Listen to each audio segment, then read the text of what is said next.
Hi, John. How are you today? Good, Elliot. Obviously, we were off last week. We ran a legacy this week in AML, so it's been a couple of weeks. A lot of interesting things, but for once, because we do record early in the week, we have something that is in the AML world breaking news. So why don't you go ahead and describe that, and I'll chime in.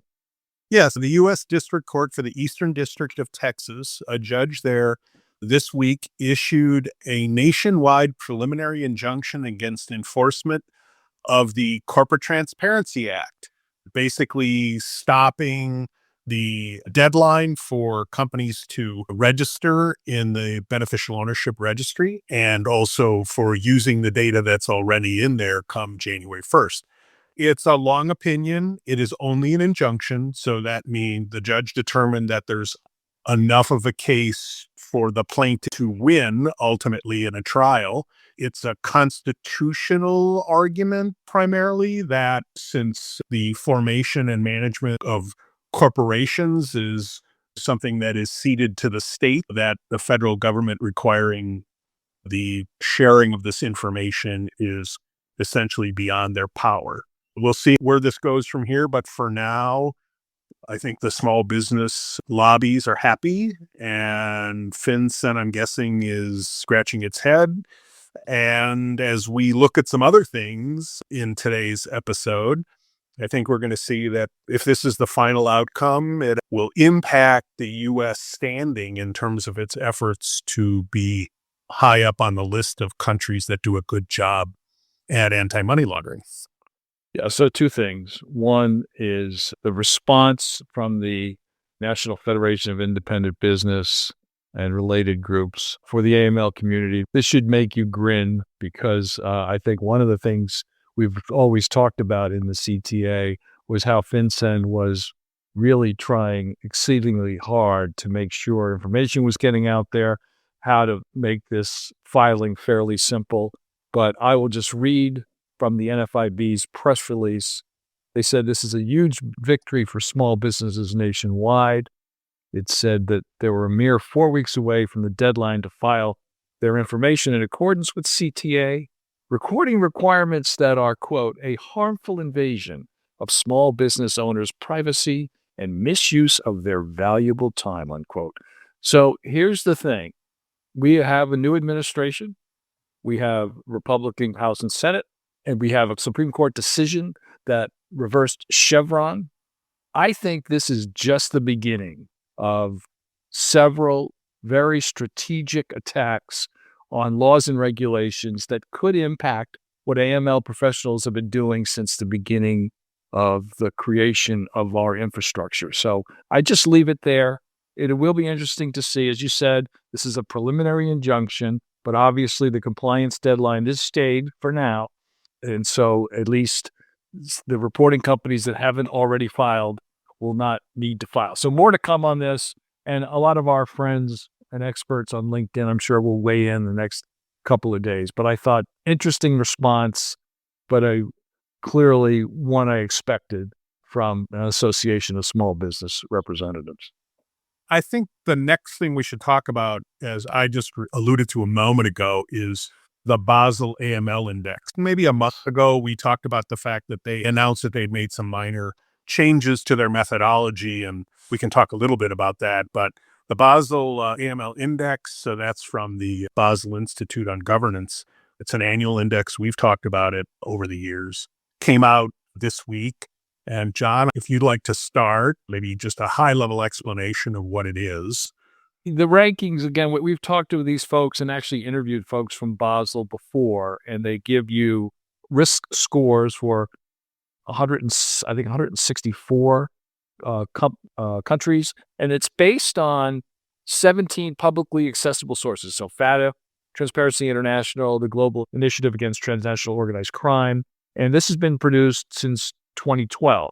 And so there's 17 indicators, and as I said, 164 jurisdictions. So you should take a look at, they have an interactive map. They have, again, the rankings, and you can download the full reports. Just to give you a quick sense of the rankings, the worst country for an AML perspective is Myanmar at a overall score of 8.17. And the best country is San Marino at 2.96 before Iceland at a even 3. You can go ahead and look at not just the data, but the reports that gave them the direction to get to those rankings. So definitely a very interesting one, and one that I know considers corporate transparency related issues and regs in their global ranking. That was my point earlier. This, among other indexes that various groups maintain and publish, transparency is really the global trend in those countries that tend to score well in these indexes. And the US was, before the CTA, was viewed as lagging behind. And the injunction, which will delay or potentially end implementation of the Corporate Transparency Act, isn't going to make that any better. Couple other quick things. We've mentioned IRS before. This week, they have a couple of different documents out. One is warning of holiday scams and encouraging the protection of sensitive information.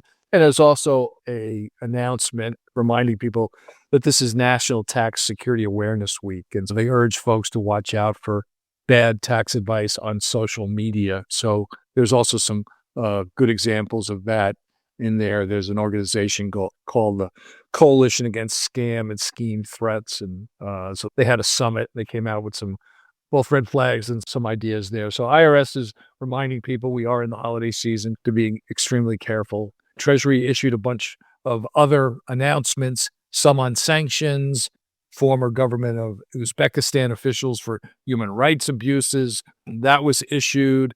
There also was a couple of other Treasury ones, again, the typical OFAC sort of responses. So that's all out there. So just stay in touch and stay connected with the Treasury Department and the announcements that they issue basically on a daily basis. The new head of the National Cybersecurity Center in the UK gave a speech this week. And the gist of his speech, a fellow named Richard Horne, is that UK is significantly underestimating the severity of the online threat it faces from hostile states and criminal gangs. He talks about state actors, both Russia and China, being aggressive and highly sophisticated. Talks about some of the efforts that they've made in the UK, but the fact that the number of severe incidents, including ransomware incidents, has spiked significantly and continues to go up. And that renewed focus and resolve, as well as the need for continued increase in resources, is something that he was calling out. And this is something we've heard in the US and we've heard in other global organizations as well. But interesting that this person's first public statement was, look out, it's going to be ugly. That's my phrase, not his, obviously. Something to pay attention to. Cybersecurity, along with money laundering and fraud, are very intertwined. People talk about how to integrate dealing with these issues so that we're seeing the broader playing field in our programs, whether they're on the AML side or on the cybersecurity side. Again, something to keep an eye on, and particularly those of you in the UK. Staying with international themes, a couple things. Earlier this week, there was a joint statement by the U.S. Department of State and the Department of Treasury on the U.S. government's response to an announcement by the Israeli cabinet extending the indemnification for correspondent banking between Israel and the West Bank.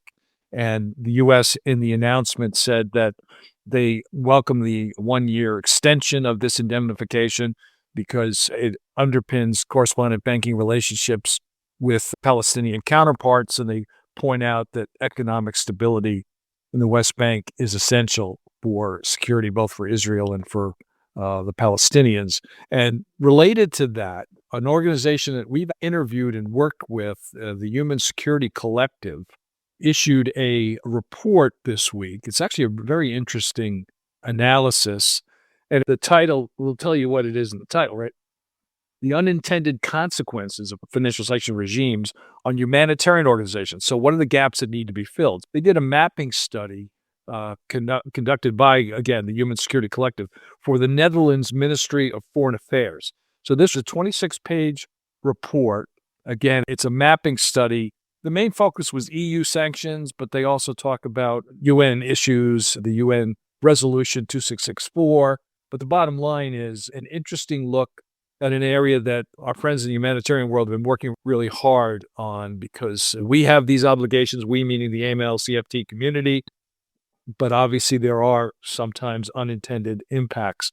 Just to look at the methodology of the mapping, they interviewed EU policymakers, the questionnaire that they sent to relevant NGOs. They had studies of sanctions and humanitarian action experts as part of a stakeholder group.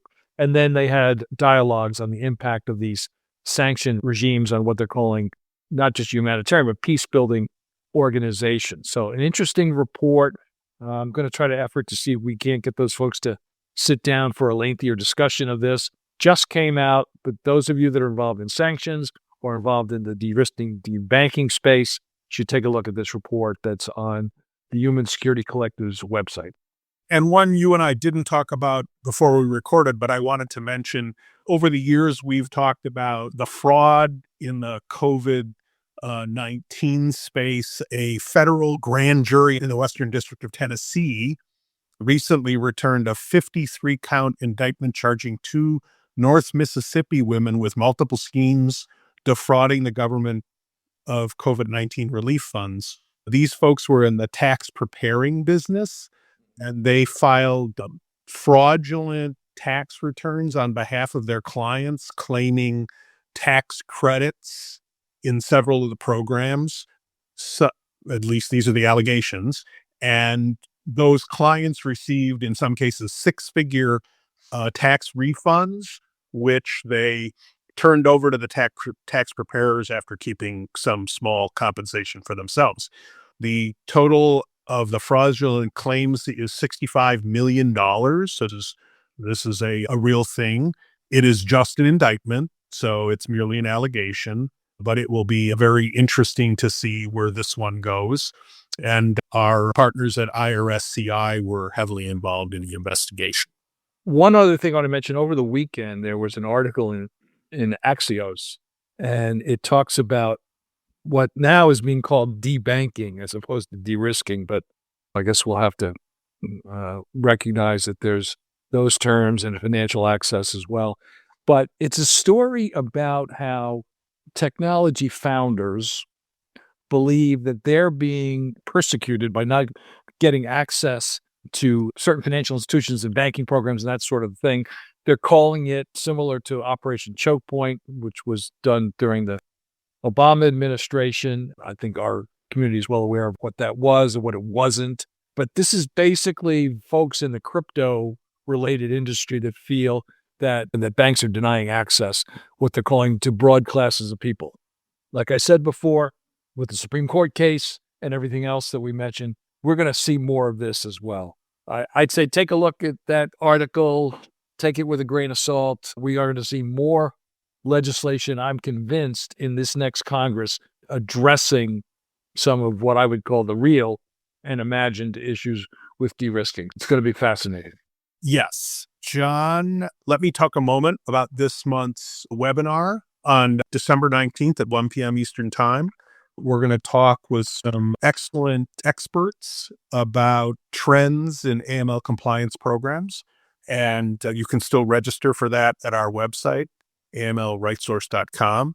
And John, I know we're just in the process of forming it up, but tell us just a little bit about what we're going to be doing in January. We are going to do something to address, as we've done in the past, Human Trafficking Awareness Month. Polaris has already agreed to speak, and we are efforting the other panelists, and we will, as we've done before, give you some practical advice, some strategic advice in the anti-human trafficking space. And so I'm excited about that, and we're, again, working on that right now. We'll give you more details in the coming weeks. John, I may see you this weekend when you're here in Milwaukee. Sounds good. Talk to you soon. Take care. You too. Bye-bye.